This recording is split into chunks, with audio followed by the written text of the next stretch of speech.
All right, guys, we got a really special guest here, and you know what I wanted to do? I wanted to give you a little Morse code, Doc, to just tell you something from the bottom of our hearts.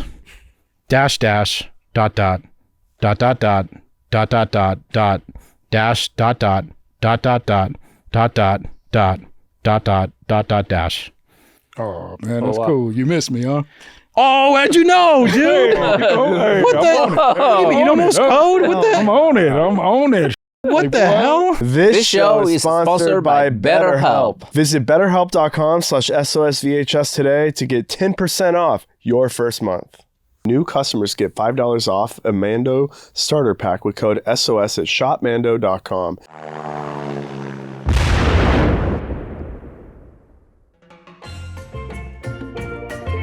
We haven't seen you in what, like a year and a half? Yeah. Were you abducted by aliens finally? Well, the alien was myself. We're aliens. Yeah. Do you think we're from Mars? No, Mars ain't far enough. Y'all need to be. Yeah. Oh, okay. Because there are theories that like we're Martians and like meteors and little pieces like got our like DNA and bacteria or whatever, sent it to Earth, and that's how we became. Are those theories? No, they're very much a theory, not like scientific law or theory. They're like, They're just like, on the internet. Goddamn folklore. You mean Reddit. folklore? Reddit theories. Conspiracies. Joe Rogan, that kind of thing. Yeah.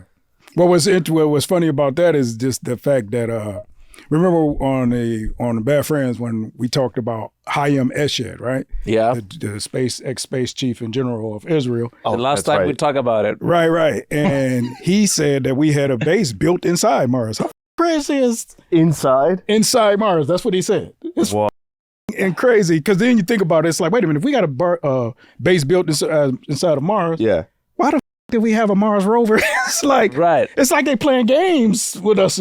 Yeah. It's like we're like being manipulated scientifically, not in a bad way, but it's just almost like they're just watching us like, okay. Yeah, maybe it was easy for them. Like the Mars rover was just like one of many rovers in the base, and they're like, we'll throw it out there and act like it just landed. Well, I want my money back because we paid for that. You know what I'm saying? You paid for the rover? All of us. Fucking United States. We got potholes here in Los Angeles. How much money did it take to send that shit there? And they fucking inside the motherfucker having also lunch? to build the base, right? That's years. Trillions of dollars. Not if you in contact with the Galactic Federation, like he was saying, because that's what he's saying. He said we're in contact with the Galactic Federation. And inside of Mars, I didn't preface that. Yeah. So he said, according to him, the Galactic Federation, which means us and a bunch of aliens, are living, or not living, but have a base built inside of Mars. So if you're extraterrestrial from a civilization different from ours, fuck you don't need our money.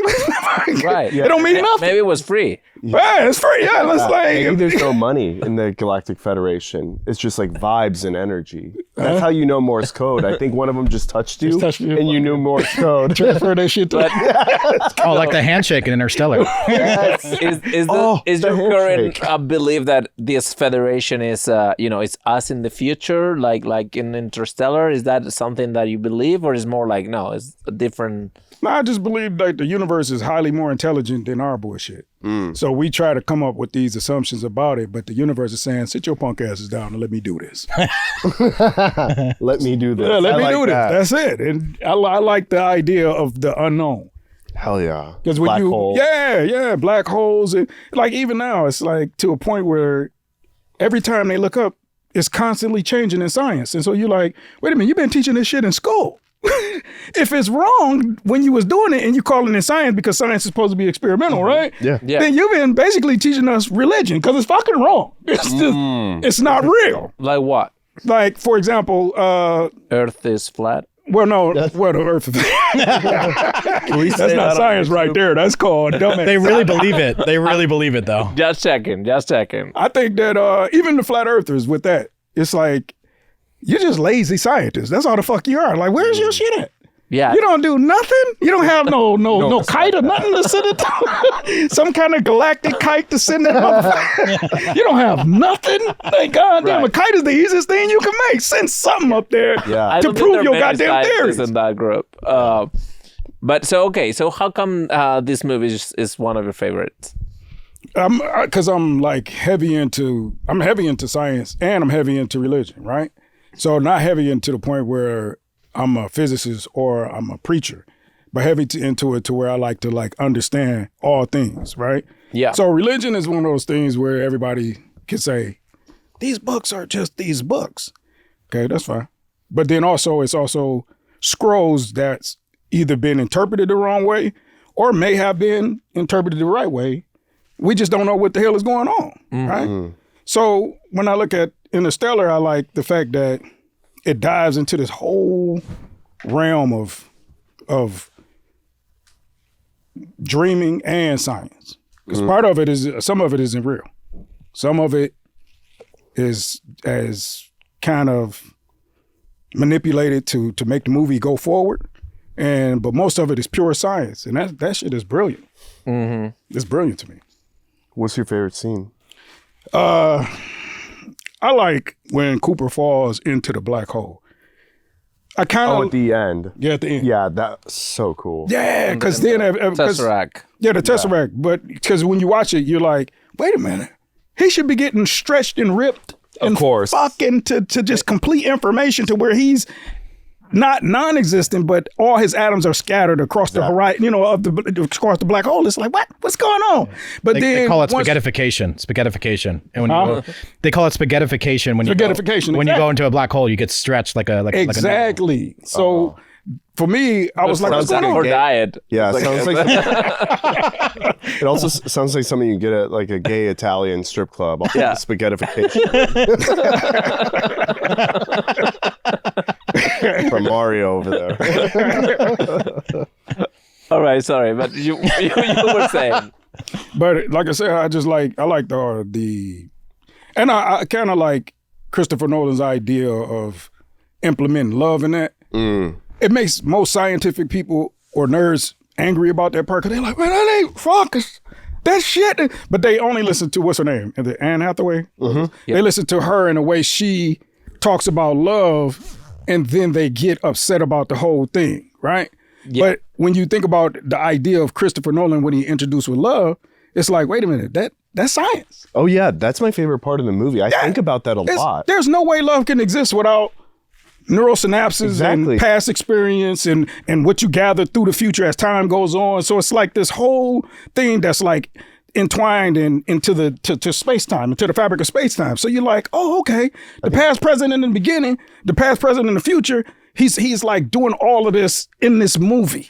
It's like, are you fucking kidding? It's so fucking beautiful. And her memories of her past and her experiences is what causes the love and which causes her to react. Yeah. Because she's like, he's gone. Because she could have just said, I hate this motherfucker and fuck him and went to like Dave and Buster's or something, right? She could have just said, fuck, because that's what hate do. Hate makes you forget him. That was his first draft in his Like, I don't want to remember motherfucker I hate. I want to get rid of him as soon as he's gone. He's done. But somebody you love, you like cherish that and you hold on that forever. So like, when people talk about death, right, they always like, one time I listened to Neil deGrasse Tyson, and he was talking about, well, if people get cancer and stuff like this, and there's a God, why do kids get cancer? And I see all this bad stuff, and like, hey, Neil, take it easy.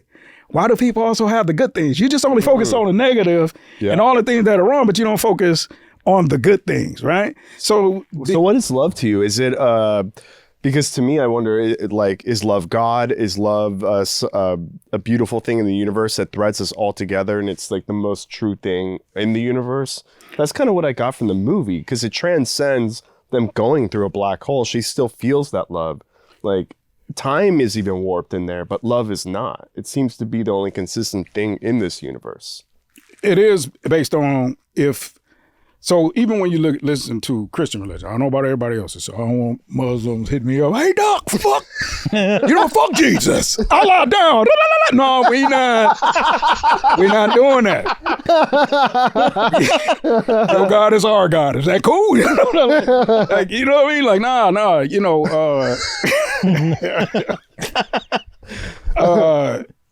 In the Bible, John, what is it? John, 1 John chapter 4, verse 8, it says that God is love, right? So if got you it right. Is that right? Might be. No, if it's wrong, I'm close. That's my favorite gospel. Okay, so now, if that's the case, then you have to look at God from a true perspective. And people don't like to do that. Mm-hmm. People like to look at God as he's just a good guy. Yeah, But I'm not saying that God ain't good, because God is good. Why? Why is God good? Because when you look at death and when you look at life, he's in control of both. So God don't experience neither one. So God truly is good. So when it comes to like God, I believe in a God based on like science. Science kind of helps me go, which made me really start focusing on the Bible. I said, wait a minute. When the Bible talk about third heaven and all that kind of stuff, you're like, what? Third heaven? What are you talking about? It's like the King Kong movie where they go underground. Like, what's third heaven?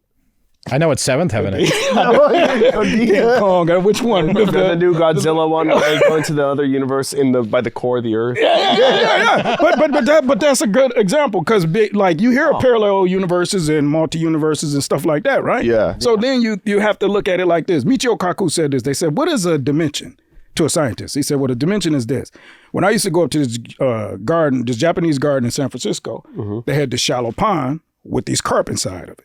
And in the shallow pond, they had like lily pads over the top. So these carp that was under the lily pads can only see out the sides. They couldn't see up. So they had no concept of up, and it was too shallow for them to go up. So they only knew to swim around each other, right? And he said, that's what we are. He says, it's as if we are the carp and we're in the universe, and it's as if somebody's looking down and could just reach on and grab us and lift us out of the lily pads. That makes sense to me. You see, because you have no concept that what's up above you, because you're trapped. So when you look at that, I said, damn, just look at it even from a deeper perspective of like, just take that and make that the ocean and compare that to us in the universe, right? The deepest part of what is the Mariana Trench. How deep is that? I don't know. 30-something thousand, right? Something 30, yeah. So now you take that, and there's minimal, but there is sea life that exists down at the bottom. Okay, now, all of that sea life. They found a beer bottle down there. Like, yeah, I saw that. It's funny. I just saw that like 2 days ago. I was like, what the fuck? I'm like, see, humans ain't shit. Some motherfucker was like, thug life, and just threw that goddamn Michelob in the goddamn sea. And now it's at 30,000 feet below. Fucking. Yeah, it's like from Meg 2. They're down there. They see that. The Meg 2. So with the exception of like, what is it? Shellfish go from top to bottom, right? They can go 30, 40, whatever, but 30, 25. But all the other marine life down there, they just exist there.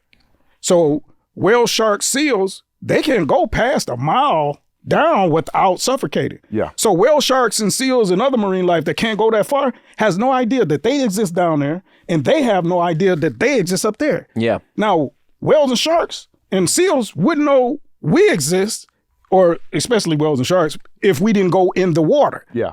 They only know because when we go in our boats and they say, like, who the fuck? And then these other, you know what I mean? Yeah. Like they see these other goofy ass divers in the ocean and they're like, what the fuck is that? Like, you know what I mean? We go into their space. Yeah. Yes. So then you come to us, we would have no idea that none of them exist if we didn't go in the water.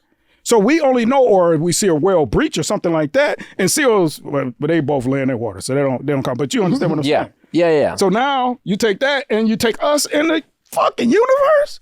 Fucking now, I'm like, holy shit. What if we are in the bottom part of the universe? What if dimensions are really just different fabrications of space and time? Well, I believe that they are. They gotta be. Yeah. Like the pressure under the reason we can't go in the water because of water. We can't exist underwater. Yeah. So that's a different fabricated part of space-time using the elements, right?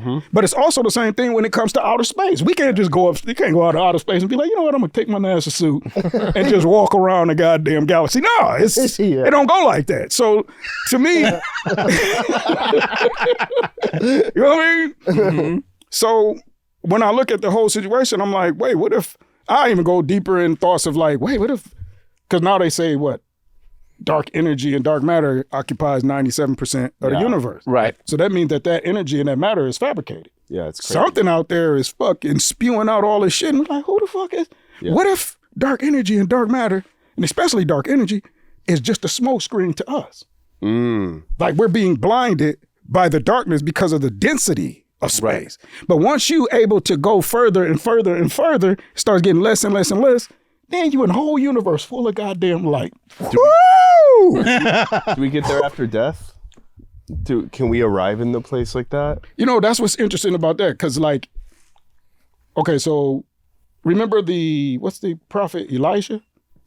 I don't in know. the Bible. He knows all the prophets. Okay, Elijah in the Bible, Yeah. or Enoch. Okay. He's transformed. It says he's transformed. And I'm like, why would he be transformed? It would make sense. Your body has to be transformed for you to exist in a certain part of the universe. course. Like, I could exist in the deepest part of the ocean if my body is transformed scientifically. But what that science will be, nobody really knows.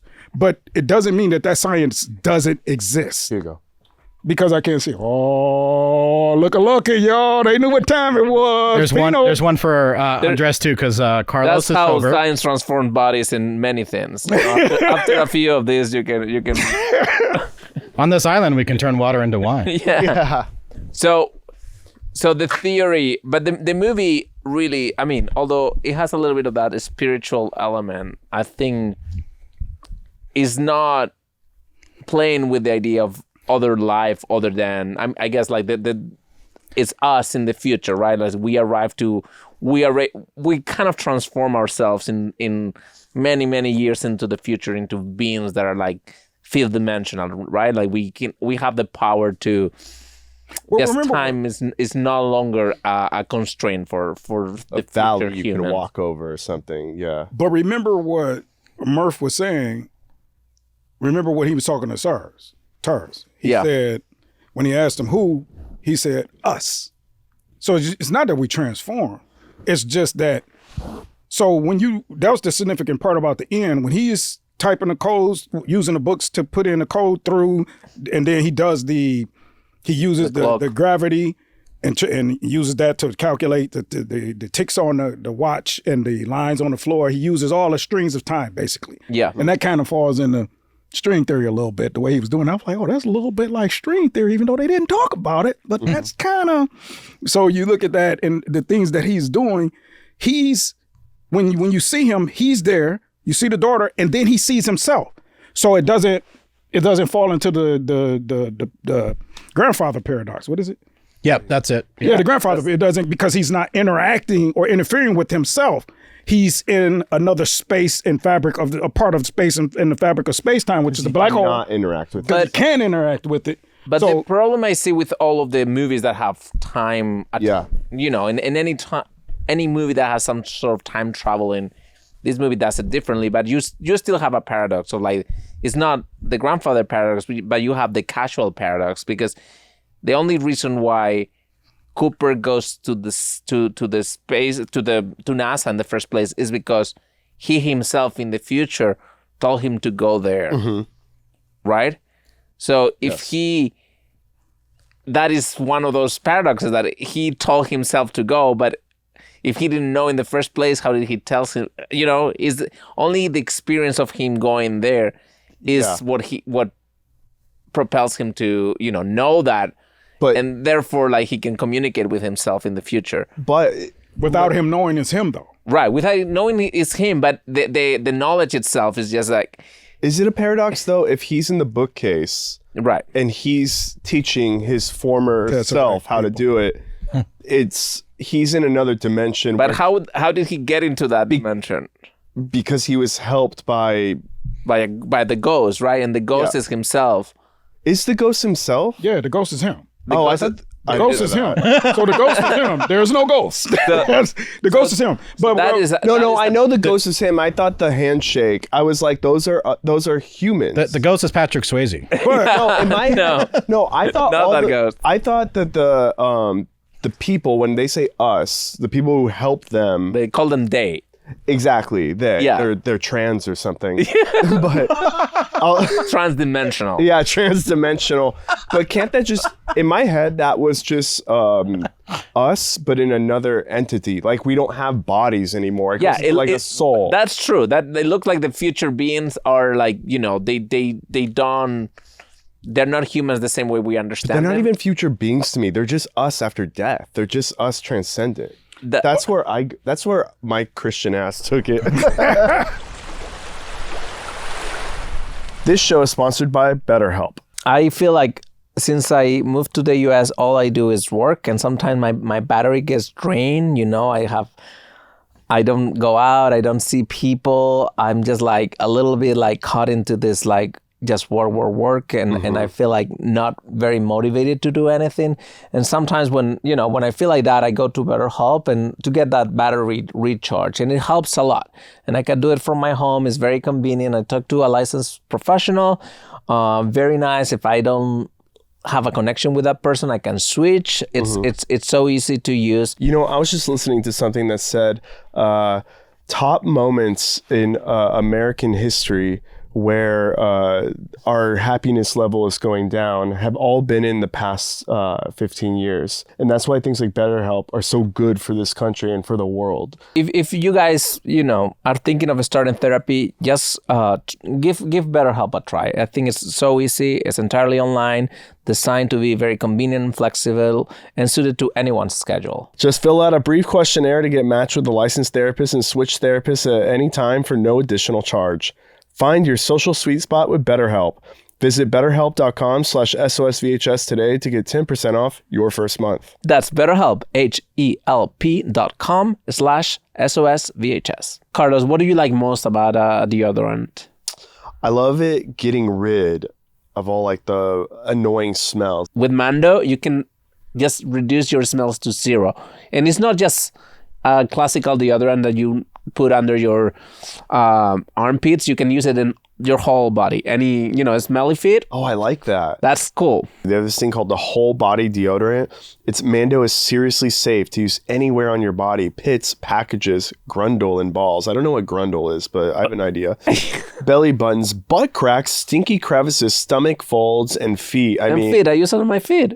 And yeah, it's clinically proven to block odor all day and control odor for up to 72 hours. That's so nice. 72 hours. Mando Starter Pack is perfect for new customers. It comes with a solid stick deodorant, a cream tube deodorant, 2 free products of your choice like a mini body wash or deodorant wipes, and free shipping. As a special offer for our listeners, new customers get $5 off a Mando starter pack with code SOS at shopmando.com. That equates to over 40% off your starter pack when you visit shopmando.com and use code SOS. That's $5 off of Mando starter pack with code SOS at shopmando.com. That equates to over 40% off your starter pack when you visit shopmando.com and use code SOS. But also, there's another paradox. He is in that Tesseract because people, the people in the future created that for him. Mm-hmm. But in that Tesseract, he's communicating the information that is going to allow the people on Earth to survive and therefore evolve to create this. To pick him up, yeah. So but you have to understand, too, what is a Tesseract? The Tesseract creates, so our space-time is what? 4 dimensions. Right. Okay, so you got the 3 plus time. So the Tesseract created a 5th dimension. Yes. So that would mean it would kind of be sort of speak in a sense. So time is warped in the black hole. So let's just look at it like the warping and the Tesseract created inside. Yeah. It creates a whole nother box of space and time for him. For him. Yeah. Right. They created that for him so he can understand. It created, but not only that, he doesn't interfere with himself in a sense. Yeah. Right. So even though he was communicating what he was communicating, like had he try to go himself, who knows what would have happened, right? Right. No. He communicates with through another daughter. dimension. Right. Yeah. So it's like a 5th dimension for those out there would be similar to what Michio Kaku was saying, and similar to where you remember on Men in Black at the end of the movie when he gets out of the car. Not a scientific movie. Well, don't be like that. But okay. I'm just only want to bring up the end and where they do the marble scene. Yeah, they zero in and you see them zero out. And you see them. They show Earth. They show the sun. They show the galaxy. Then they show all the galaxy. Then they show them wrapped up into a ball. And then they show them shooting marbles with the different universes. That'll be similar to the same thing. So just think of that one marble being shot into the other marble. Okay, that one is our universe. This marble here is a Tesseract in a sense that's created in a 5th universe, like its own little universe, so that he can communicate without interfering with space and time to where to cause some kind of disruption in a sense. That's what I get out of it, but I might be wrong about that. No. I mean, and I also love this movie. I think especially my big criticism of Christopher Nolan usually is that he's a little cold in terms of his characters. You know, I love his visuals. I love, you know, how big and his ambition is as a filmmaker, but usually the characters are a little cold. This movie doesn't have that. No. Because like love is a big part of the, especially not romantic love. I think it's more like the father, son, daughter love. And that, you know, they talk about gravity as a big, you know, the scientific part, and then they talk about love as this thing that doesn't have logic. Yeah. And it transcends space and time, right? Because they talk about like the social utility about love. Doesn't that sound like a godlike figure? Like no logic, but it transcends space and time. That's where I get wrapped up in that idea that like love is like the most precious thing in the universe, like a version of God, or maybe God itself. Like it's like the thing that created the universe almost. It's spiritual. Not sure if it's a God as a creator of things, but as a spiritual. Yeah, it has a little bit of a spirituality, the movie, and then talking about. Well, if God is omnipresent, couldn't he be love as well? Be love as well. But that's what God is. Like that's the thing. Like if you like, what's funny about the Bible is when people read the Bible, they, like I say, they just only try to focus on good things, right? To what they feel is good. Pay attention. What they feel is good. But if you go and read Exodus, right? And the whole story about Moses, when God tells Moses, go talk to the Pharaoh. Tell him let my motherfucking people go. Except he didn't say motherfucker. Right. Or it was censored. Right, it was censored. He was like, you know what? Normally I cuss, but I'm gonna let you. That's in the newer versions. The King James doesn't have that. Exactly. Yeah. But he tells him to go. Version. Yeah. He says, go talk to Moses. I mean, go talk to the Pharaoh. Yeah. Tell him to let the people go. But then the Bible says, and then he says, I'm going to harden his heart. So now the question is Pharaoh doing it? Or is God doing it? He told you he doing it because he said, I'm going to harden his heart. And Moses, so you can see why Moses was like, what? Like you can see the rebuttal on why he's arguing. Like, what? What do you mean? What? How? Soften his heart. That's the way it's interpreted. But I would have to look at the original versions, the Hebrew version, because that's the way the King James version interprets it. So if that's the case, if he hardens the Pharaoh heart, that means the Pharaoh isn't doing that. Then when you go further into like, I don't know, what is it? Past versions of the Bible, you're saying? No, further up. Like when you go into, not Isaiah, Ezekiel, I forget which one it is, but which book it is, but he says in there where he talks about Israel, and then he talks about Assyria, and he talks about Egypt, and then he says, go do this, blah, blah, blah, to them, and then Israel, and then Egypt and Syria be my people too. And I'm like, wait, what? I thought this the Israelites is the chosen. I said, what is he talking about? Yeah. So it makes sense. It's like, to me, when he's doing all there, and just in that Bible, what he's telling them is like, I control all of y'all, motherfuckers. Like, he's like, it doesn't. Yeah, so when you, sunning them. Yeah, it's like what you pushing on me, you can't push on me. You die, I don't die. Like, you ever heard Oppenheimer, when that quote that he said, he was like, it's like I played God when he made the bomb. Yeah. And it's like, oh yeah?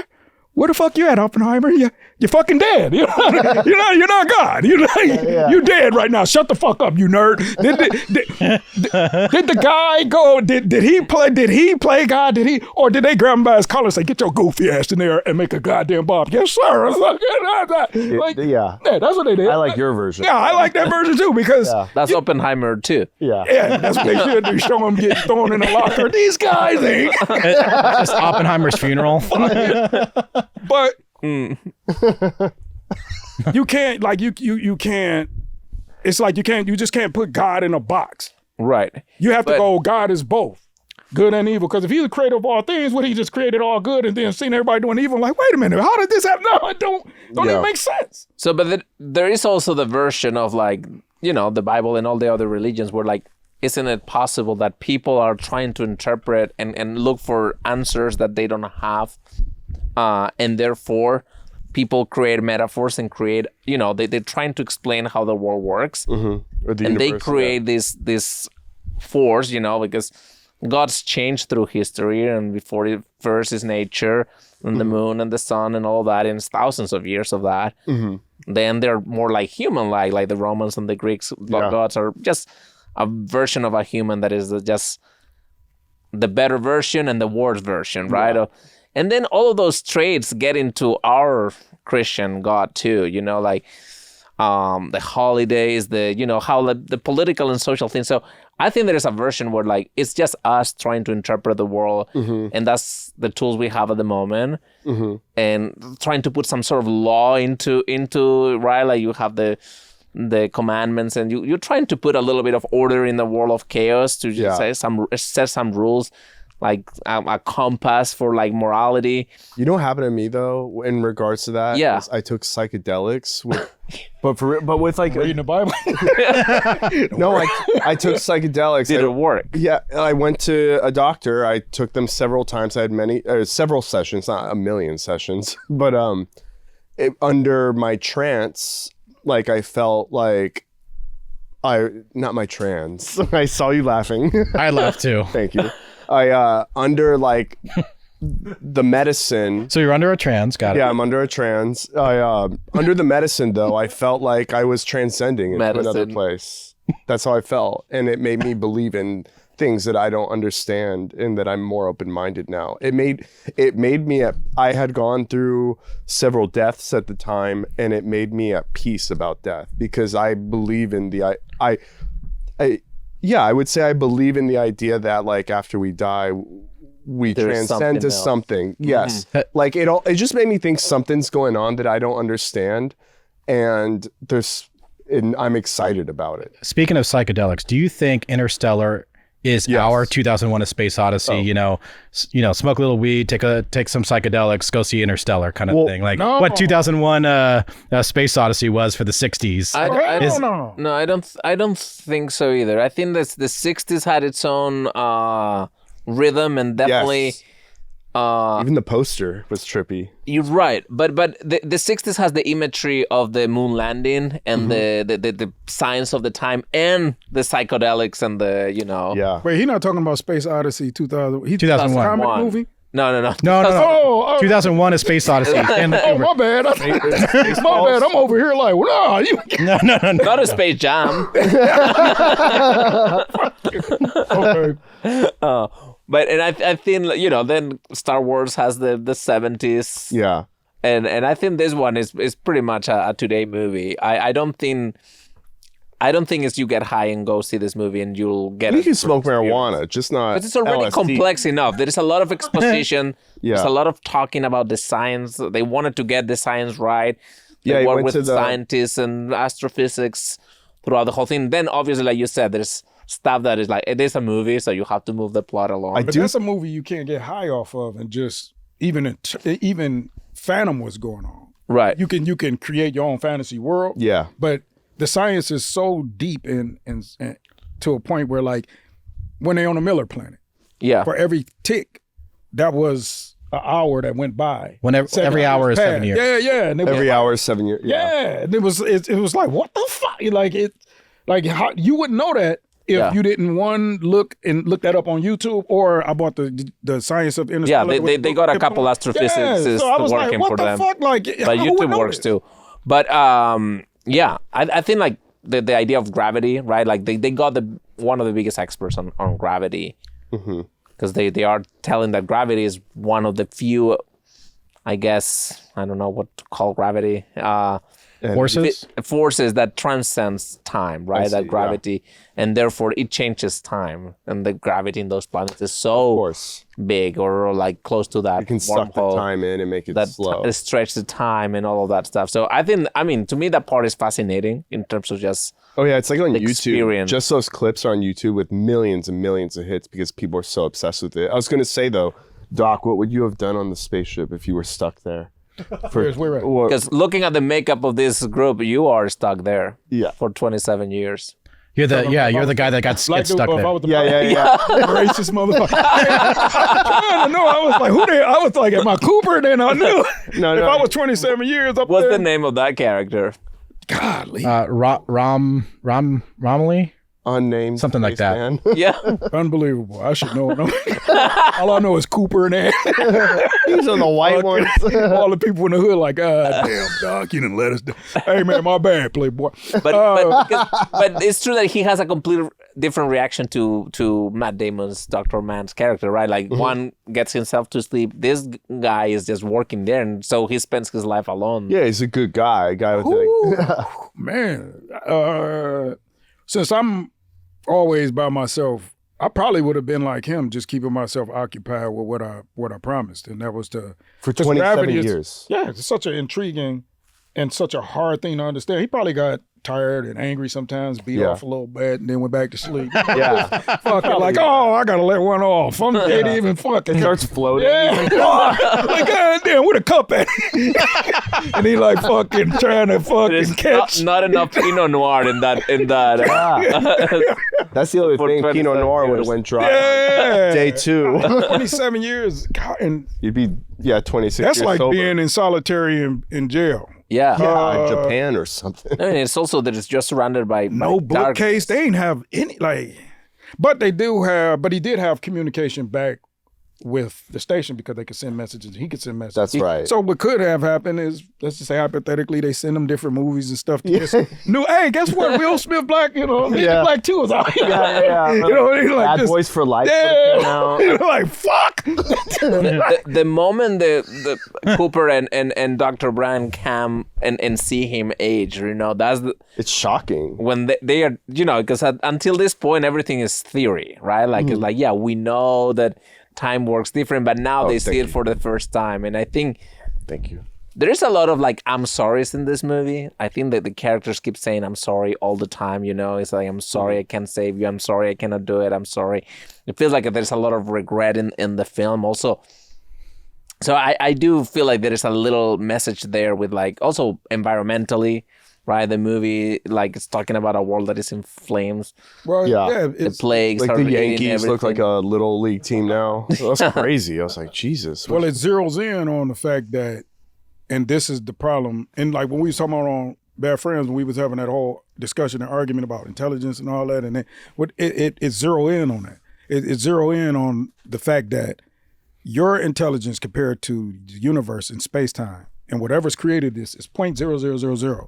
You're part of whatever created this. So you're just a part of this. So how can you be more intelligent than a fucking ant? You're not. You're just part of this whole one big thing that's just made. And according to Einstein, the past, present, and future is one. So you actually aren't even moving. It's just like a blob of a continuum of everything, and it's a smear. You're just like, what is this? You already used that trick, that argument when you were late. Do you use that at Amazon? When you go get to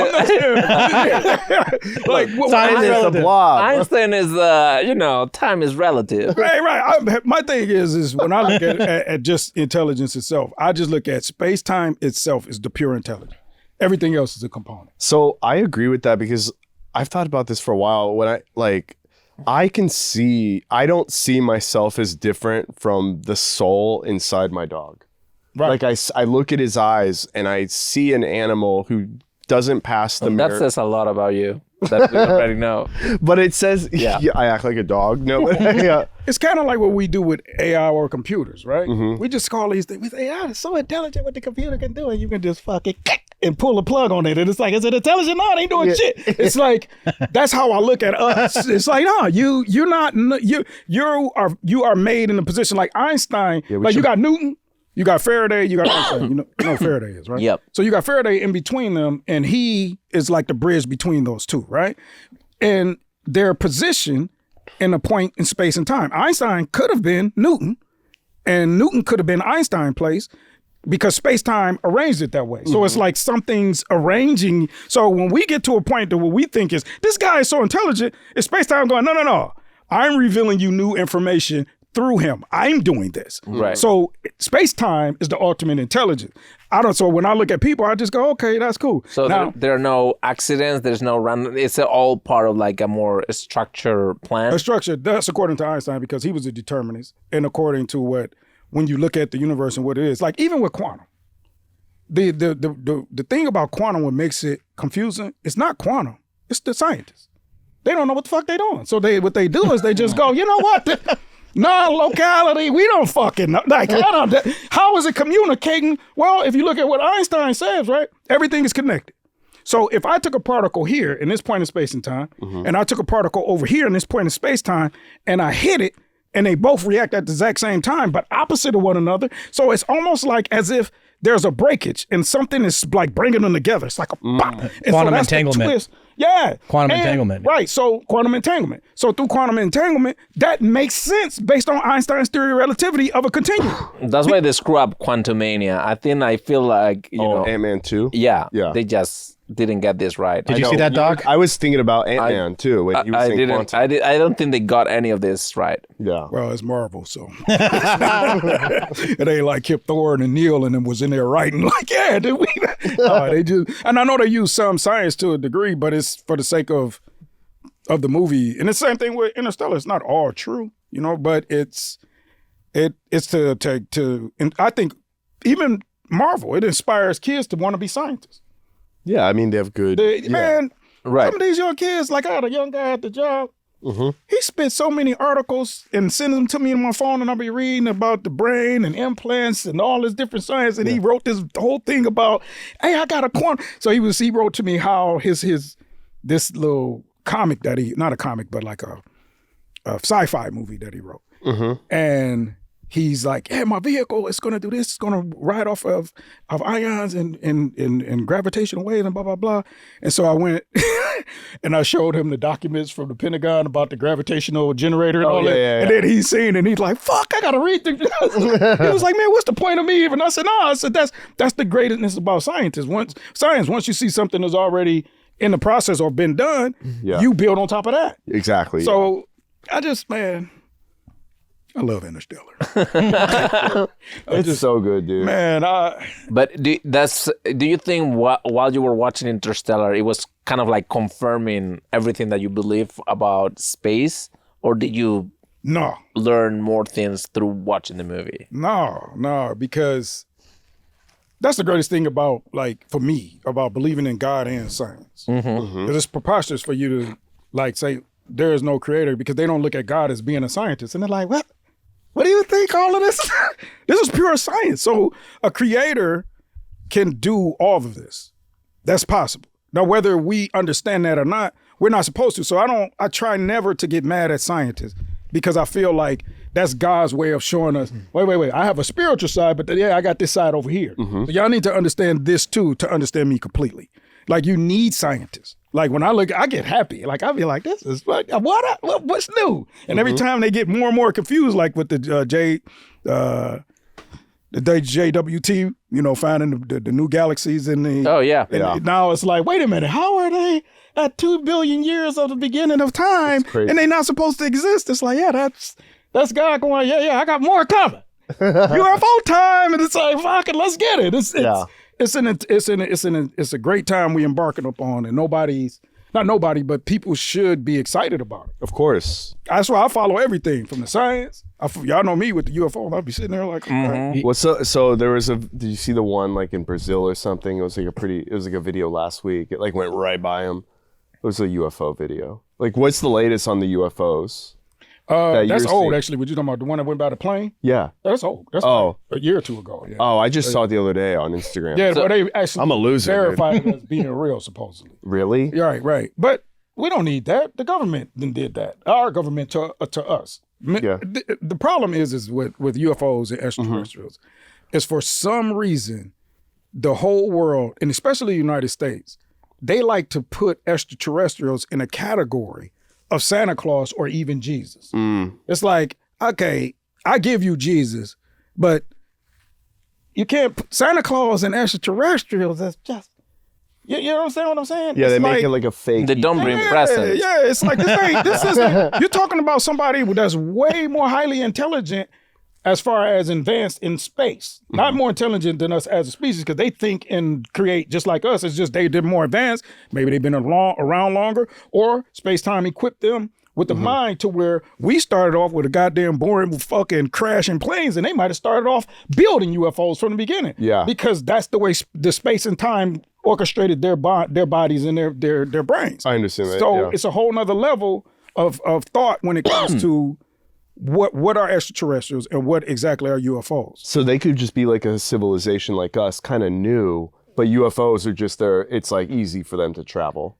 They could be like goofy pilots crashing on Earth. They could be crashing, or if you think about the crashes, they're so frequent they could be staged in patterns on purpose because they're around the world. Yeah. They're crashing everywhere. By like nuclear. Could it be like a drunk alien pilot? Could be. Pinot, hey man, hand me the goddamn memoir. So you still believe that this Galactic Federation is a thing, right? Like that this is. Well, if you can bring me one person that has denied Hayam Ashad, Yeah. not only just one person, but a person exactly on his level or above. Right. Nobody. Google. I've searched. I'm like, who's going against this guy? Quiet. And when they asked the Pentagon, they said they declined comment. So if you can bring me a person, don't bring me a goofy ass Neil deGrasse Tyson. Who I want to talk to that? What the fuck is Michio Kaku? What the fuck do they do versus this guy? Yeah. That guy, ex-space chief and a general, military and space. Like, bro, y'all don't compare to this guy. 30 satellites launched, 3 medals classified. They won't even tell you what they for. It's like it could be like shooting an alien, like an alien medal for that. So you think every government probably did. doesn't matter which color, right? The governments always keep this is something that unites. You know, something like a Biden or Trump will be fighting about everything else, but this one thing they keep it. Hopefully, secret. It's not even like you have to pay attention to what Hayam said, right? Yeah. He said, it's almost like dissing us in a sense. He said that the UFOs or extraterrestrials was waiting, or the Galactic Federation is waiting to one day we understand what space and spaceships are in general. I'm like, ain't that about a bitch? That motherfucker.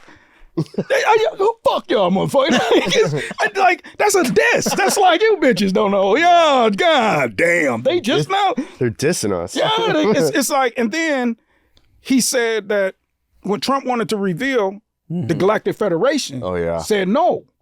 So what that means, that if you think about it, the United States is what, the second or the first? He didn't make a deal with them? No, it's not about making a deal. Put it to you like this. Yeah, y'all kind of weird with this. When people ask this, I'll be like, I don't get it. I'm like, just think of it like this. Somebody who has the ability to get from another galaxy or even another universe can get to us, but we wasn't able to get to them. So what that means is if Trump, you say something, we'll have your ass floating in the goddamn middle of the universe somewhere where nobody can find you and your fucking family. That's like a fact. If they coming from somewhere else, who gonna stop them? Yeah, that's wild. Yeah, like shut your motherfucking mouth, Trump, or we'll kill every. Who gonna know if they abduct Trump and throw him? People just gonna have conspiracies flying around, but his plump ass will be out there in the fucking. People do have some conspiracies around, yeah. And then somebody just shape shifts and turns into Trump, and then we have a different Marvel. But it's like that. The whole point of that is when you read that article, the Galactic Federation is the one who leads that article, and when you listen to all the senators in the United States, what's the first thing they say? There's a group of people we can't even get to them, and the arrogance of these generals. So that's telling you, your president ain't in control. The military's in control.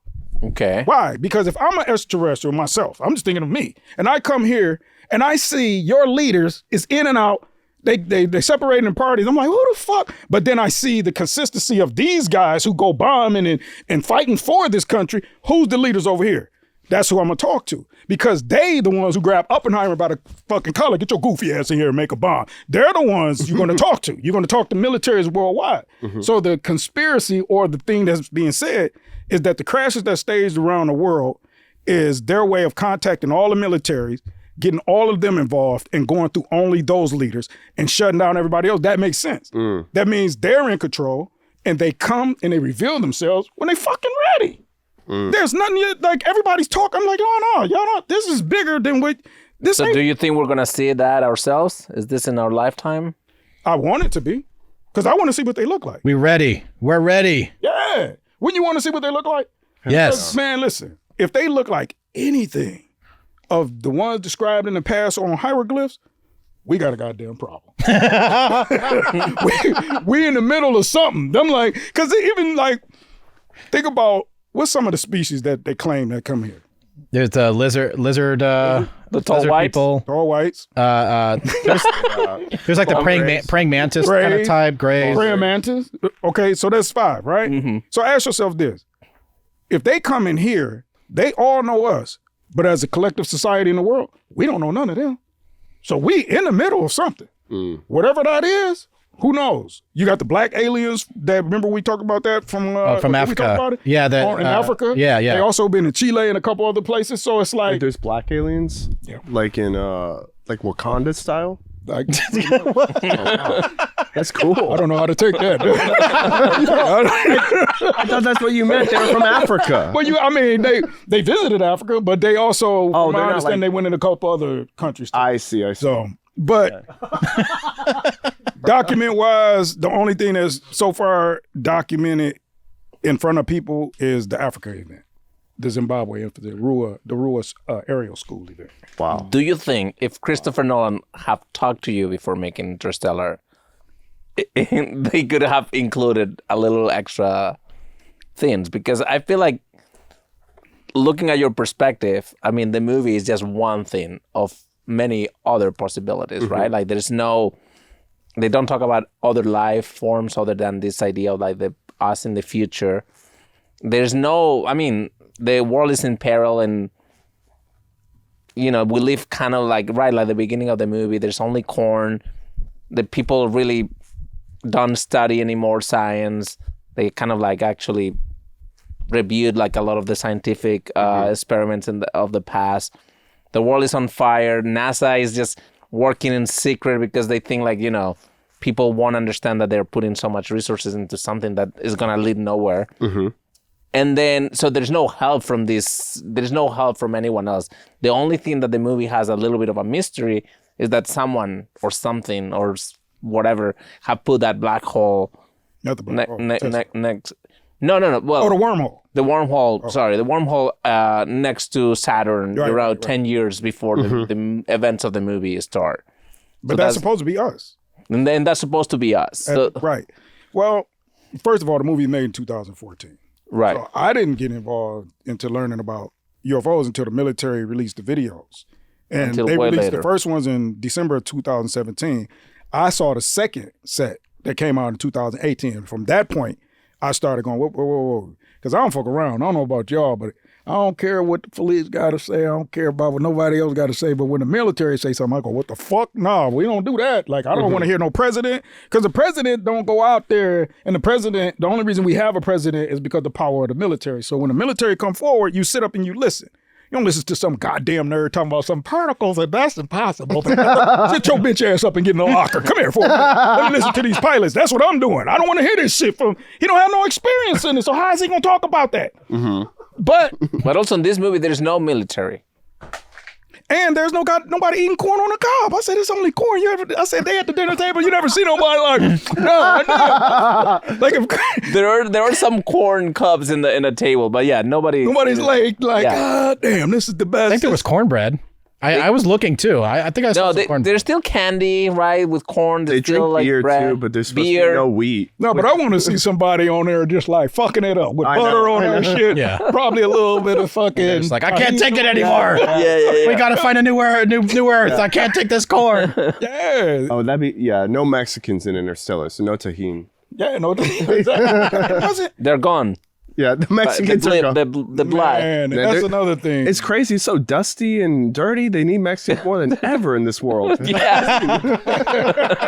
Well, it's just only that part of the world, right? It's not the whole world. It's just that part of the world. It's not like they're the only ones that exist. No, I mean, that's the U.S., like, right? Like, we're in the... Yeah, that's not... But, so I understand it from that perspective. And plus where they were, where they supposed to be in Oklahoma or wherever they were? Yeah, I think it's a rural U.S. that they you know... Yeah. I didn't like the beginning. Black people. You didn't like the beginning. No, with the old people talking. I was like, come on. This from the museum? Whatever. Right, but it's... I mean, he loves doing the little, like, right? Like it looks like, oh, we're looking at things from the past, and no, it's actually the future. And it's not only that; it's The Prestige did that too. His with daughter. The hats. He loves that. Yeah. That movie, if you don't lock in from the beginning, you will not understand nothing that's going on. You have to look at every Interstellar. Yeah. Oh, You can't just walk in that movie. You cannot be a 10 minutes in, and then you Do don't not even go know gentle into that dark night. Right. It's one of those. Also, something like the Dylan Thomas poem. I think Oh yeah. The Michael Caine recites. Right, but it's something that I've seen on cartoons in the U.S. I've seen it on I think like Family Guy uses it. Yeah. Do not go quietly into that. Good night. Good night, something like that. Yeah. Rage. Yeah. I guess I think it's a beautiful thing for humans. Like always fight till the end for your life. Right, and I feel like, of course, this movie has this all about survival. Matt Damon has this whole speech, like people cry a lot. I feel like it is a very emotional movie. You called me Matt Damon before we shot this. You said I would have been Matt Damon. Yeah, you would have been Matt Damon. Do you see? You think you would have just went AWOL on everybody? It was like I think I would have lost my mind. you would have gone to the planet, realized that there's nothing here, and it's like, okay, I want to go home. Like, I'm not going to sacrifice myself for the human race, you know? Oh, no, never. So Matt, in there, didn't he already know the assignment of what was going on? He changed his mind, though. He went nuts. No, but I'm saying, like, he knew the setup was that they were never supposed to return. Yeah, he knew that. He knew that. Yeah. So, like... He just went mad. And he said that he thought he was prepared to die for the cause, right? Right. Because at the end of the day, what the movie talks a little bit about is like you're sacrificing yourself for the species, which is something that is not logical. It's not in your instinct to do that. That's why I don't like that part. Because that's like a man's way of thinking. Because women do it all the time for their children. Right. Right? And when you see that, you can see why. Because you can also see why it shows that side with Anne Hathaway's character. Right. She's sacrificing for the love of this guy. Yeah. So that's the nurturing part of a woman. Yeah. So to me, they go hand in hand, you know. And people, I don't know, man. I think they go too far into what they believe versus what really is. Right, because the movie, I mean, if Matt Damon's character was more of an honorable person who really sacrificed himself and put himself to sleep and not ask for help or not falsify the data on that just planet. Pressing that one button. Yeah. They would have gone, you know, they would have had the first experience with the water planet and they would have aged and all of that. But then they would have gone directly to the planet that actually was promised. Exactly. Right. I mean, so in terms of how this one person screwed their But in that reality, Matthew McConaughey isn't there though, right? Because then they never go to the black hole. Right. Which is, yeah. It had to always happen that way. What? It had to always happen that way. Yeah, it exactly. That's what the Yes. movie, it always have to happen in this way. So they end up Surviving. going to this black hole, into Gargantua, right? Exactly. And then supposedly the robot the TARS is gathering the quantum. Isn't Leonardo DiCaprio his voice? No, it's the other guy from Armageddon, but there's a couple. Leonardo DiCaprio is uncredited as a voice in this movie. Oh, I didn't know that. He's not the main. TARS, Cage. He might be the one. God, I think One inside Cage inside. I think he might be in the spaceship as they're going into the black hole. He's like a Leonardo voice. DiCaprio pops up. He has a cameo. Yeah, it's just him from Gatsby. The TARS, right?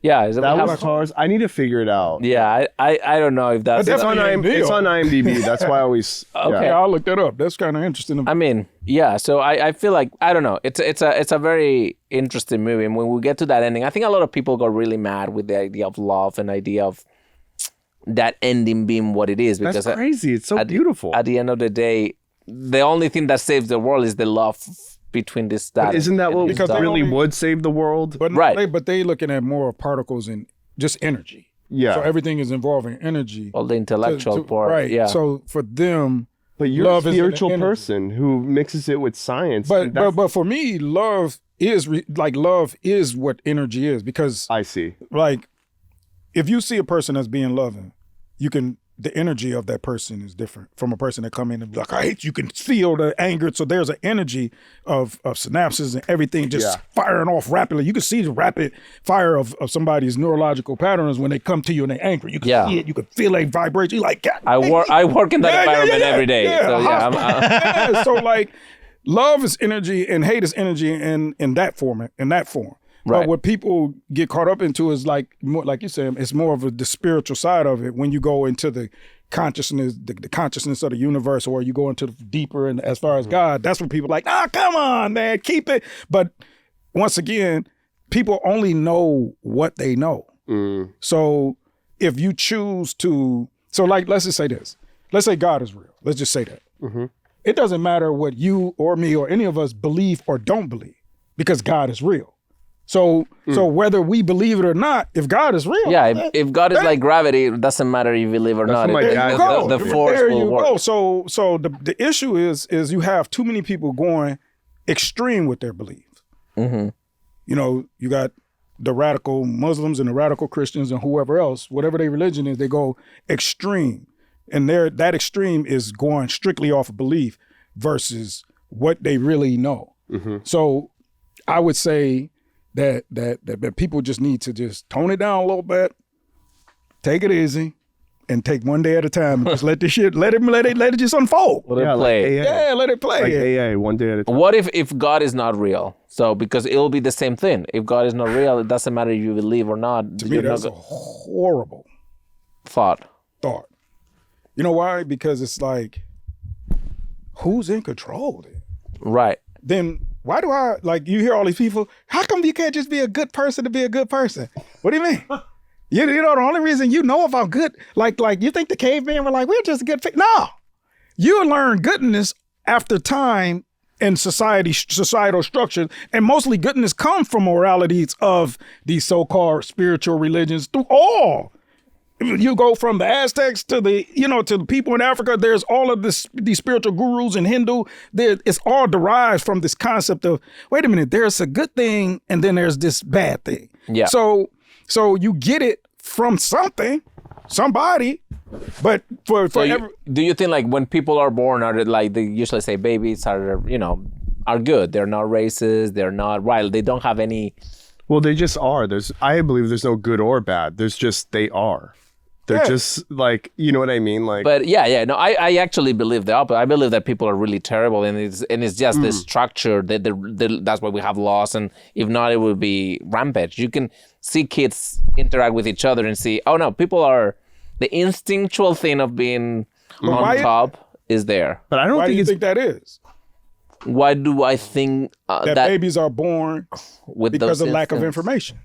The whole point of me saying that nobody's more intelligent than anybody because you come in with a clean slate. Yeah. So if you say, if Spacetime has you put in a position where it puts these people around you to learn this particular science, you would never learn it if Spacetime didn't allow you to live as long to get to that point. Sure. To put all of these people around you. So that the outside forces that dictate what you become and who you are. Right. Period.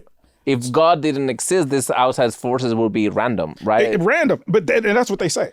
That's what they want it to be. Right. But the problem is... And what happened if they're random? In terms of, let's say that that is what it is. Like, it's random. Like, you're born in the U.S. and not in Africa because, well, your parents met here. It's all like a lot of just random acts that happen. Well... what would that mean in terms of your life? But that feels random. I think human events feel random. We have free will. No, I understand but that. Like I know you understand. But what would happen to you? Look, for someone who believes in this system, if you take that from them, what would happen? You know, and then I'm asking Doc because he's we coming from thinking a lot about it. Randomness based on our experience, right? But so based with our experience with time as we move forward, as we get older. So the idea of random, it still falls under one umbrella of the universe. Okay. So there's something that understands that randomness. Because you don't understand it, it doesn't mean that it's random. So when I look at the random part of it, I look at it from our experience. Yeah, you can say anything is random. This comes from, this is based in scientific theory, but there's I think it's called superdeterminism, where everything is calculated. Everything happens. It's just kind of like what the Calvinists, believe that like some are saved. It's already determined before you're born, whether you live a good life or not. It's like, it's already determined. But superdeterminism is basically everything is planned from the molecules to how everything shapes out. It's all been planned from the beginning of time to the end of time. It's all planned. Right. Well, that's when you look at, okay, so Einstein was a determinist. So John Bell is the one physicist who came up with the idea of superdeterminism, I think. I think that's what it's called. I'm not sure. I'm not. It is, you're right. Yeah. Superdeterminism. But determinism, super, whatever the fuck they want to put on it, is just them saying it's super, it's just making them say it's definite, but determinism is determinism. It's just, stop. It's like, okay, it's just determined, okay? So now, so when you look at that, and even when you look at quantum, right? The weirdest thing about quantum and quantum entanglement and experiments that they do, they only factor the particles. But if you was to go off space-time and the reality of space-time and the reality, if you look at the particles and only look at the particles, and you're the scientist that does that experiment, and I'm standing in the back watching you do the experiment, you might see the particles what's happening, but that ain't what I see. I see you causing that to happen with the goddamn machine. So there's a predetermined process, because without the machine, it ain't like these scientists is just sitting around and could just see this happening. They have to use these machines in order for it to happen. So the machinery is predetermined. You have to make the fucking machine. Right, but that's like having a magnifying glass and discover that there's like an ant here that I wouldn't see with my eyes before that, isn't it? Exactly. It doesn't mean that it wasn't there or that it's random just because you couldn't see it. Right, but what my question is more a philosophical one, which what is if it actually is random? What if it's random? What if there's no God? There's no super, I don't know if it's an intelligent or if it's force, if there's no another gravity that, and it's just like there is no one pulling these strings. Yeah. Right? What would that mean for your life? Nothing. You just go through it. I don't think, because we ain't, like, just look at how we live. But would it bum you out at all? Nah, because I'm gonna die anyway. Well, I feel like to find out that God, to find out the truth that God is not real, I think literally 1 billion people would become depressed overnight and they'd be shooting like more than 1 billion. Well, yeah, the world would then end. There's like the idea of, I agree. People will say, well, if why you just can't just be a good person? Let's go back to what I was saying earlier. Yeah. Okay. So if you took that logic, now take a extraterrestrial species that farm human beings as food, just the same way we farm plants. Yeah. Yeah. And then they come and they go, well, look. Yeah. We found another one, fellas. Wait till this get about 8 and 9 million in population, and then we gonna come through and harvest this bitch. Yeah. So now all of a sudden, you, especially like you said, prayer mantis species, right? What the fuck do they eat? I'm like, have you seen what prayer mantis eat? When I saw that on National Geographic? No. It was revealed on oh, I thought you meant a real praying mantis. Stephen King's UFO Encounters. Okay. Yeah. That's when I heard about that, prayer mantis. Because here's a series. I was watching Joe Rogan, right? And Joe Rogan was talking about prayer mantis. And he said to whoever he was talking to, he said, man, can you imagine those things the size of human? And I was sitting there like, God damn. And this is literally the fucking series how it went. Me sitting there watching that. 2 weeks later, my boy sends me, because of the UFO stuff, hey, he be sending me all this shit about different types of extraterrestrials. So I don't like to watch it because too many people send me shit. I try to keep it basic. I collect it for information, go, okay, note it. So when I saw that, I said, okay, note it. And then I said, that's weird. So then I'm watching Encounters. And then the guy says the thing that he was aiming at, well, not the guy himself, but it was revealed to him that the guy who had the gun aiming at the fucking craft in Stevensville, he saw a prayer mantis, like alien, and he was about to shoot, and then he's like, nah, maybe not. And I'm like, you fucking kidding me, bro? Like, but for me, I'm like, first of all, they said that craft was about 1 mile to 1.5 miles wide. If that's real, that's crazy. Prayer mantis inside there. How many of them motherfuckers was in a mile wide ship? You know what I'm saying? And it hit the exact same speed at the speed of the one that you see, the what is it, the gimbal? Not the gimbal, the go fast. The Tic Tac one? Not the kick. What is 3? So it's Tic Tac, you get, which is, you got the gimbal, go fast, and then FLIR. Okay, cool. Okay, so FLIR is the Tic Tac. Oh, okay. FLIR is the Tic Tac. Gimbal is the rotating. This is so cool. The names. Why do they have to eat? Maybe they don't need to eat. If they're a different species, they might not work as humans work. But I'm just saying though, like, But they probably, what does that thing eat? What if they don't eat? Well, it could be. It could have been a robot. It could have been a droid. It could have been anything. But whatever he saw, let's just say if that was a praying mantis species, that's something you can't negate. This motherfucker's flying ships and shit. I don't know. Our scientists you can't can even do negate? it. Like, yeah, we can't ignore that. You're saying like that's too big deal. you can't just go fuck it. Right. You gotta say There's like 1,000 praying mantises in these ships. But wait a second. Let's go back to the question: why can you not be a good person? Because I got lost in this TikTok. no. But what I'm saying is we base good being on our experiences. Oh, but of course. if their experience is to farm and eat and kill people like us, Yeah. they don't have that kind of conscience. Well, but that's like talking like about a lion. Is a lion good because it kills? Right. They say that in the movie. Well, on Instagram, you watch the people comment on there, you would think that it's, somebody say the goddamn gazelle. It's like, shut the fuck. That's what they supposed to do. It's like, Right. I like those videos too. yeah. So, but that's the thing. It's like we have our own way of defining what is good and what is intelligence. Right. But Like, it is what's the question of, like, the question of, you hear scientists say, they go, oh, well, why would they want to come here? Answer, because they fucking want to, nerd. Are you fucking kidding me? Like, they don't need your idea of they don't care about what you think is intelligent. Who cares? Yeah. If I want to come here, I'm coming. Fuck you. It's like, That's what the praying mantis weekend they vacation. stayed by Texas like, bitch, we here. And they fucking took off. Okay. So let's another thing about this movie that I love. I don't know if you guys Nice transition. Huh? Nice transition. Yeah, is the music, because the music, I think, It's cool. yeah, but it's also, it hits. I think it's one of Hans Zimmer's like best. Agree. I have First Step on loop. I play it all the time in my car.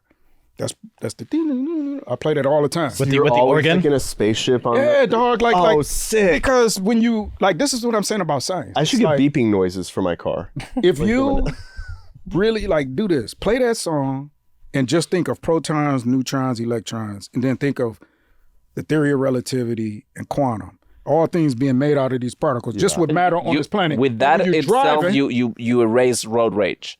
man, I'm driving and I'm just laughing and enjoying myself. I'm like, are you fucking? I'm looking at a cloud move, like, get the fuck. And then I'm looking at a goofy ass dude, like, can I have some money? I said, you made this guy do. It's like, who the fuck? It's like, who the fuck is doing this? It's like, and you had his music but it's so and then if you believe in God, it's like, oh no. So I'm constantly like, no, this is impossible, because it doesn't matter what scientists say. The reality is all around us. And I'm like, how? Whoever made all of this space and time, new cameras and they have this intelligence already embedded. Yeah. And we think it's us. And it's like, no, it's me. It's like, what? So what have you been doing for the last year and a half? I just been working at Amazon and auditioning for some stuff. And I was doing more stand-up, and then, like, I kind of just, like, backed out. Not backed out, but I've been, like, trying to figure things out as time goes on. Cool. And then I had started my own podcast, but it was so, like, when you go through the stages of stand-up and you see the When you get to progression- grieve, huh? you get to grieve. You get the grief. Yeah. Man, like, Grief.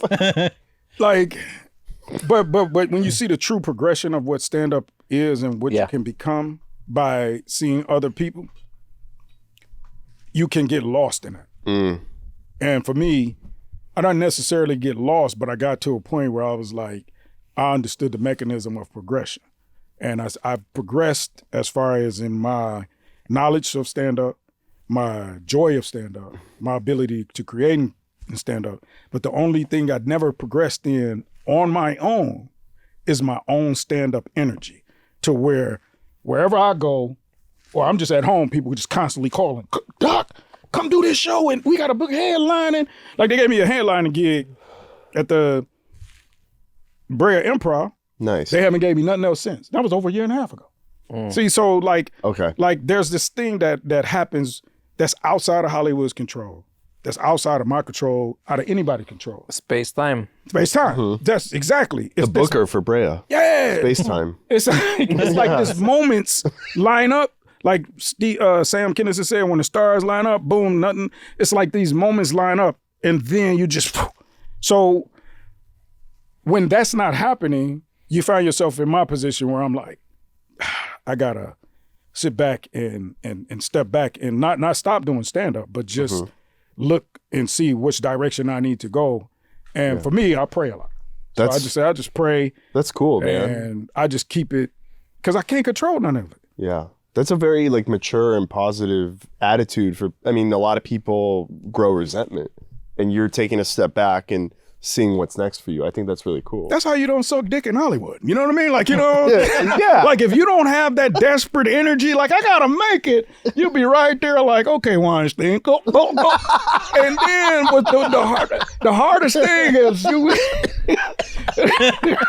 the hardest thing about that is you might only be an extra and you done suck dick.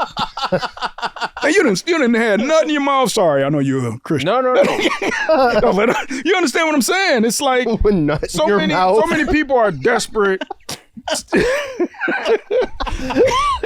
When you get on set, the nuts in your mouth still. You're like, I'm an extra. You're revealing the secret to comedy. Oh my God. You have to do that cartoon swallow or the fucking thing. You want to hear something crazy? What? This one time, this girl gave me a blowjob in my car by Staples Center. Mm-hmm. And she was like, hey, I'll do this, but I won't. But she was like, after you have to drive. So I pick her up at a diner and she's with her boyfriend, like a guy that's like into this. And he's like, and she's like, I want to give you a blowjob, Carlos. And then I'm going to go back to the diner and make out with my boyfriend. Oh. And so I had to drive her back I had to drive her there really fast. But he was... So it wouldn't be in her mouth that long. He wasn't like you. He wasn't spiritual enough. He went ahead and did it. You just signed up, huh? No, fuck. He signed up. There's no sign-up sheet, there's ways. Who knows? Just commitment to the devil. That's what you did. But there's no good or bad. The universe just sees me as having a good night. Man, so what happened? I dropped her off. She went in, she did her thing, and I never heard from her again. So wait. Did you see her kissing? No, I sped off. Oh, okay, yeah. I saw him. That would be wow. They were at like a booth and everything. Wow. Like in Pulp Fiction. Well, that has nothing to do with. You know what would have been more crazy? If she had already been at the diner and told him the same thing. Okay. I'm gonna go and I'm gonna give you a blowjob in the bathroom. Then I'm gonna go with Carlos. Oh, what if that happened and it was in her mouth already? Oh, I don't know what I come up with. Fuck it all. No more Pinot Noir and SOS VHS. So, in this new phase in your life, are you gonna expose yourself more because you had kind of like disappeared from podcasts? I haven't seen you. Are you coming back to... Because a little bit of Hollywood is getting yourself out there, right? Mm-hmm. Well, not for stand-up. Not for stand-up? No, like if you ever read the book by Steve Martin, Born Stand-Up, and his book comes to a conclusion where with all the accolades that he had with Hollywood, when he left Hollywood, from writing and all of that, and he had the HBO special and all that, nothing was working. So he just went on the road. And nobody knew who he was when he was on the road. He's like, so he built up this audience through that. And he took off without Hollywood saying that's the guy. Mm-hmm. So it's just like how we talk about Spacetime. There's two elements there's three elements I learned about entertainment. you have to have fans either with Hollywood by themselves, or you have to have fans with the population of the world, or both, right? So big time movie stars, big time people like Eddie Murphy has both. They have the fans of America and the world, and they have fans of Hollywood, okay? And then you have people like Gerard Carmichael. He has more of Hollywood fans than he do have collectively worldwide people going everywhere he goes, that's the guy. You understand what I'm saying? Or wherever else you do or think of. An A-lister versus... Exactly. And then you have people like Bert Kreischer, right? Stand-up wise. Like his stand-up, I mean, there's more, but I'm just using him as an example on that totem pole where they're not hit movies, no hit TV shows, just the specials is really what kind of pointed them out, or Tom Segura. Let's use Tom, right? So there's all of these different ways you can go, but the main thing is if you can just get the people, you can do it without Hollywood. And how do you get the people? That's what I'm talking about. That's the part that... Because you kind of have the people, you just have to look for them. Because no, you didn't. No. I think you have to come back to Bad Friends. No. Y'all, you're looking at, but that's Hollywood. That's right? Hollywood? That's Hollywood. Is Hollywood? Yeah. But not our audience. No. You have to look at it like so because I worked in the comedy store. You've been in the comedy store. Of course. And you've been there for years. Yeah, that's so where I met you. So you've seen the difference. Sebastian Maniscalco. You know Sebastian? Yeah. Perfect example. Straight stand-up. No TV show, no movie. Yeah. He was selling out stadiums before he got movie. You understand what I'm saying? Now, to a degree, you would say Hollywood is because of the specials. But today's day, you can drop a special on YouTube and take off now. Right. Matt Rife. Shane Gillis. You understand what I'm saying? Yeah. But you have to have the time, and you have to have a special hour. That's why they call them special. Too many people dropping specials, and they're not special. They just dropping them. I gotta get out there. They're just an hour. Yeah, just an hour. You watch this shit like, oh man, what's popping here? But that's because people are really desperate to make it. Yes. And for me, it's just like, what is that? What is that? You seem at peace about it. So are you working on your special hour? I've been working on the special for years. But that's the thing is like, I've never had, okay, so y'all seen the whole thing, what happened with Katt Williams? Yeah. Of course. Club Shay Shay. Club Shay Shay? Yeah. Okay, so if you look at Katt versus Kevin Hart, because you see them two going back and forth, Kevin had all the Hollywood people. He had all the agents. Katt didn't. Katt, I remember I used to go to the Hollywood casino and Katt had this little room over there and I used to be at this little place doing open mic at the Mix Nuts and he would be over there. This was when both of them was where I was. Oh, that's sick. And then all of a sudden. Commerce? Huh? At the casino in Commerce? Oh. No, Hollywood Casino. Hollywood, okay. But what I'm saying is they were all in around Same level. Same time. Yeah. So where Kevin had, here we had, and Katt had a lot more comedy experience than I did. But they both did because Kevin came from New York with experience and came here, but he just wasn't getting put on in California like that. Yeah, he booked a bunch of stuff, but pilots, but they never went to series. Right. And if you remember, he wasn't in no regular none of the clubs. No, I never got saw the him. time. Yes. So Kevin. Remember when Katt Williams came to the store one night and he like punched Jamar in the face? I was the one that was breaking that whole fucking. Oh my God, I didn't know. I don't know who's so crazy. Yeah, I stopped that whole fucking. Like Jamar did nothing and Katt Williams just went off. Well, no, Jamar did something he wasn't supposed to do. And when, I didn't know. So I don't know. The thing was this. From Interstellar to this, sorry, bro. It's okay. Spacetime. Yeah. So it was when Mitt Romney, when Barack beat Mitt, I believe, Mitt Romney. Yeah. Okay. Yeah. Katt comes that night. That was a Tuesday night. And he comes into the parking lot and he's got these little young girls with these Mitt Romney signs. And I see the girls and they see me and Katt always remembers me. But I'm so not focusing that he walks by and he goes, what's up, man? And I'm looking at the girl like, what the fuck is Mitt Romney? Barack just won. And I'm like, what the fuck is he doing? Yeah. So he just kind of took his hand away and I said, oh shit, I said, oh, he was sticking out his hand. I said, oh, fuck it. Then they went to the front, whatever. So I was in the lot parking cars. All of a sudden, I just hear chaos in the patio. What the fuck? And then they like, Doc. They run back to me like, Doc, Katt just punched Jamar. I go, what? And I run and I jump over the wall and I run over there like, what the fuck? And I see Jamar fighting some bigger dude and they break it up and everybody's grabbing. And I'm like, what the fuck is this mayhem? But I don't see Katt. I'm like, where the fuck is Katt at? And they say, Katt punched Jamar and this and that. And I say, hold up. What the fuck did you do, Jamar? Like, what did you do? He's like, well, all I did was I just took a picture of the two little girls because I thought it was funny. I said, motherfucker, you do not take pictures of any celebrity without their permission. That's the Comedy Store policy. Of course, yeah. I stopped fucking Vince Vaughn from beating up a dude at the back door one time because of that shit. It's it's the whole thing with Vince Vaughn. Yeah. Dude, like literally, I come out the OR back door. There's a guy. As soon as I turn the corner, the guy snapped the picture, and Vince is standing with two girls. He turned, he goes, motherfucker, and he runs and he slapped the goddamn camera on the ground and breaks and shatters. And I go, what the fuck? And he shoved him against the guy. Goes, fucking. And then this guy,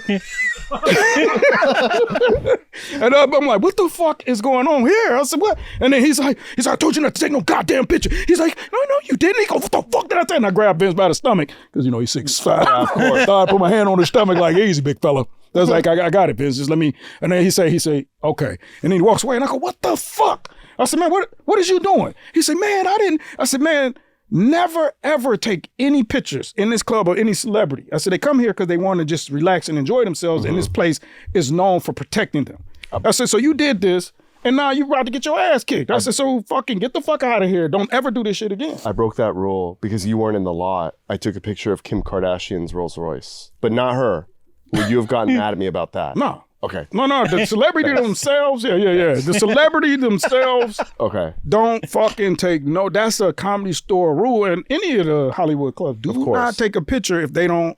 You're not supposed to in their establishment without permission. That night when Obama won the second term, oh my god, I was with Lenoci on Wilshire. We had a show, and I had like $140 in 20s in my pocket, like in my leather jacket. I was so excited. I was like, ooh, I'm gonna see an escort. I'm gonna go to McDonald's, all this stuff. I start riding my motorcycle, Wilshire to San Vicente to Sunset, take a right towards La Cienega, towards the store. All my money gone. It flew out while I was riding the bike. So I went back to Wilshire and San Vicente, and I found about $80 with like tire marks on them. Oh shit, that's cool. Yeah, so Spacetime. Yeah, Spacetime. He just like throwing that in there. He didn't do that shit like 3 times. Spacetime. Let me. But so with Jamar and them, after what happened with that, so Jamar, I said, hey, leave the patio, right? Yeah. And I said, just go and we'll figure this out. So while I'm talking, everybody on the patio starts screaming at me again. Doc. There go Katt, and he going after Jamar. And I go, what? So I look across the street, and you see fucking Katt running past the House of Blues. The old House of Blues. Old House of Blues. Wow. And he's running past the Sky Bar, and I'm going, what the fuck? And then I go back on the sidewalk, and I see Jamar down there, and then you see him catch up with Jamar, and then he goes, hey, motherfucker, and then you see Jamar go, hey, man, why are you doing this to me? He's like, nigga, they about to jump you. So then some fucking SUVs pull up full of guys, and then Jamar takes off running back towards me. He's like, Doc, they're trying to kill me. I said, man, they ain't trying to kill you. Get your goofy ass. And I'm like, hold up, I got this. So then I run out to the middle of Sunset because Katt is still on that side. On the Mondrian side. Oh, yeah, on the Mondrian side. And he runs, and he gets almost close or towards the middle or in the middle of that little street between the Mondrian and the House of Blues. And I yell at him. I said, Katt. Yeah. I said, man, chill the fuck out, my nigga. I said, I got this. I said, chill. I got it. Yeah. And he goes like that. And then the SUVs pull up. He runs, jump in, and boom. And then they take off. Chaos. Fucking chaos. Chaos. And that brings me back to one thing. And it's not a space-time, but it is, people being good and having rules. Because as you see, people are like that. That is the instinctual thing. With the information and without the information, people have the animal instinct to go after each other. Katt had it that night. Well, and it's just socially we put those rules for. I don't know if the girls were particularly underage, but they were on the sidewalk, and they wasn't on the patio. I don't know if they got in or whatever with him or whatever. Mm-hmm. But what I will say is particularly underage. I don't think they were underage, but they were just young looking compared to my old age. Yeah, it's not confirmed yet though. No, but the reality is from what was said from Katt was he walked up to Jamar and he said, "You want to exercise your right to take a picture, then I'm gonna exercise my right to punch you in the face." And I said, "Yeah, that's logical." Like I'm like, it's violence, but at the same time, it's like come on, guy. This guy's been going through something. I don't think Jamar knew at the time that Katt was going through some things. Right. Because he had a few episodes before that I knew of personally. So I said, oh, okay. Those are like the TMZ days where they would talk shit about Katt on there. Yeah. So whatever he was going through, whatever mental issues he was having, he was having them. And so he even talked about it in the special where he says he didn't know that he wasn't crazy until he got locked up in an institution with mentally ill. He said, wait a minute, I'm not crazy. He was like, these motherfuckers really, so like that's. Right. So Pat Williams. Yeah. That's somebody just having a breakdown or a meltdown. So that's not crazy. That's just anybody can go through that. Yeah. We have some inside baseball into the comedy store and the comedy scene in LA. Yeah. So before we wrap up, one final question for all of you. Why, for those who haven't seen Interstellar, why should they watch it?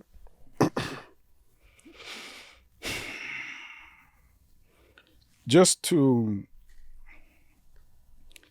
because Interstellar, it actually, I mean, you can go and look for lectures and different physicists and different scientists talk.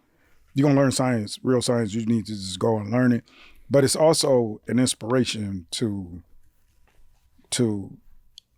understand the universe in the Hollywood level. Because to me, before that I've never felt a moment like that in any scientific, any movie, period, for me. It gave me this whole, like I said, I play First Step on loop because it gives you this whole like beautiful like look at the universe. And it gives you a different reality versus what you believe. And that's where you want to be. You want to be in the reality of things, in the truth of things, and you want to stay right there. So that's the beauty of it. I would say if you want reality of science to some point to where it's almost 100%, but at the same time, you're a little spiritual and you like a little lovey-dovey type of thing, go on and watch this shit, Playboy, because we done fucked up and told y'all a whole fucking thing, but it's beautiful to me. What about you? I saw this movie at the Chinese theater opening night. It inspired me. I was very excited to see it. I think people should watch it because I really like what you said, Doc. It's inspiring to people. It'll expand your mind. And I feel like this movie kind of reveals like a new road you can go down if you choose to. And I feel like the movie clears that up. And if you want to go down that road of exploring science, love, etc., like it can be very beautiful. So I think this is a very good movie. And I like the fact that Matthew McConaughey got this script while he was shooting True Detective. Did I say this story already? He got this script during True Detective in Louisiana, season 1. He made both in 2014. Yeah, well, Nolan had an assistant from the agency, whatever. Someone went to his house he was staying at while shooting, and McConaughey was like, I'm not reading this right now. Like, I'm exhausted. Like, I'm doing this whole other show. And so the assistant had to wait out there for like 24 hours. Christopher Nolan does that. Like, he flies and puts the scripts. And he does that? He doesn't have an email. Does Tarantino do that? Well, you know who was originally on there before Chris, right? Spielberg. Yeah. Oh, really? I'm glad it's a Christopher Nolan movie. Yeah, it's connected. And actually, Chris had dropped out. Then they got his brother. And then Chris came back. Well, I know Jonathan Tucker Ward. They co-write. Yeah, because he spent time at was it Occidental where Obama went, or did he just go to the JPL in Pasadena where he was shadowing classes on like this kind of like. And that's even more beautiful for people to. That's a very good reason right there. Just the idea of Chris not even having a science background. But willing to put himself in the position to learn all of this, to where when you read The Science of Interstellar with Kip Thorne's book, he discusses like there's a point where and I forget what it is. I would have to get the book, but there's a point where he teaches Kip something about science where he's like, what? Oh, okay, I didn't know that. Cool and stuff. so it's like that's how deeply he was involved and wanted to learn. Yeah. So they had a tug of war with the whole scene with the love. Because Kip was like, no, I'm going to keep it about fucking particles and that's it. Particles. Yeah. And then Christopher was like, well, we still got to go past the unknown. Yeah. You still got to leave that out there. Yeah. And so that's the beauty of it, just to make sure to leave that unknown, even though science is still unknown. Right. But there's a higher unknown. Yeah. That's what Anne Hathaway. Matthew McConaughey at the top of his powers, 2012 to 2014, he changes his career. I think he's still incredible. Yeah, I'm saying like he does Mud and then He does Interstellar and I see him in Detective Austin a lot. and Dallas Buyers Club in between. I see McConaughey at the I go to the football games cool. at UT. He's really, always there. Really cool, but he changes his career completely in those years. Yeah, it's from amazing. a Hollywood from Ed TV to this. Right. Yeah. Well, y'all hear what's crazy now is Nolan is talking about doing a horror movie now. Yeah, Yeah, James Bond movie, horror movie. He has things. Oh, you said that. No, it's insane. I'm excited. Yeah, he's a really interesting filmmaker. It's like it's almost scary to want him to get involved because you're like, how scary is this? It's like he's gonna go in. Yeah, the deep fear. You probably be like in the fucking ward. Like, I don't know if that was real or not. Take me out of the jacket. I'm telling you. Man. You get sent to the mental ward after seeing the movie. What happened? Psychologically, he just broke down. Yeah, don't listen to that music on there. Yeah, it's like, but so this movie was the first movie I saw with my wife. We were kind of our first date. Really? And it was a movie that I saw the Cinerama, and that's now we were down the closed. street from each other. Yeah. Also, with my future ex-wife. Interesting. Yeah. And it I thought it was, a great experience for me, obviously. Yeah. But also, I thought it was a beautiful movie. Yeah. Love conquers all at the end in a way that I don't think in any of the other Chris Nolan movies. Yeah. And it has all that wonder. You guys did a great job discussing that and all the things. right. But so guys, we'll see you next week, and I hope you enjoyed this discussion with Doc, and we hope to have Doc back from another wormhole, another year and a half, which is just a minute in his life. Yeah, he's only been gone a minute, actually. He hasn't been gone that long. I like that. Let's see you next week. Bye.